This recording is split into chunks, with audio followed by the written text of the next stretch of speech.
ભુજના માજી નગરપતિ સ્વર્ગસ્થ મંગલ મહેશ્વરીની જન્મ જયંતિ નિમિત્તે તેમને શ્રદ્ધાસુમન અર્પણ કરાયા હતા। જિલ્લા પંચાયત પાસે આવેલ તેમની પ્રતિમાને માહેશ્વરી પરિવારના સભ્યો તેમજ રાજકીય સામાજિક આગેવાનોની ઉપસ્થિતિમાં હારારોપણ કરાયા હતા અને તેમને પુષ્પાંજલિ અર્પણ કરાઈ હતી।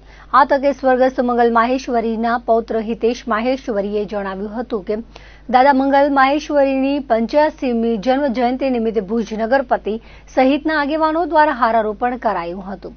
મચ્છુ નદી હોનારતની વિકટ પરિસ્થિતિ વખતે તેમણે સેવા કાર્યો કર્યા હતા। જનસંઘના પાયાના પથ્થર સમાન કાર્યો કર્યા હતા, જેને આજે પણ લોકો યાદ કરે છે। આ તકે બહોળી સંખ્યામાં કાર્યકરો આગેવાનો ઉપસ્થિત રહીને તેમને શ્રદ્ધાસુમન અર્પણ કર્યા હતા। અમારા દાદા પૂર્વ નગરપતિ મંગલભાઈ માહેશ્વરીની 85મી જન્મ જયંતિ છે। હર વર્ષની જેમ જન્મ જયંતિના હારારોપણ ભુજ નગરપતિ તરફથી કરવામાં આવેલ છે। મચ્છુ નદીમાં હોનારત થઈને ત્યારે પૂરની પરિસ્થિતિ ભુજમાં પણ થઈ હતી। એ પૂરની પરિસ્થિતિ વિકરાળ પરિસ્થિતિ વચ્ચે સેવાકીય કાર્ય કર્યા, જે લોકો આજ પણ મારા દાદાને યાદ કરે છે।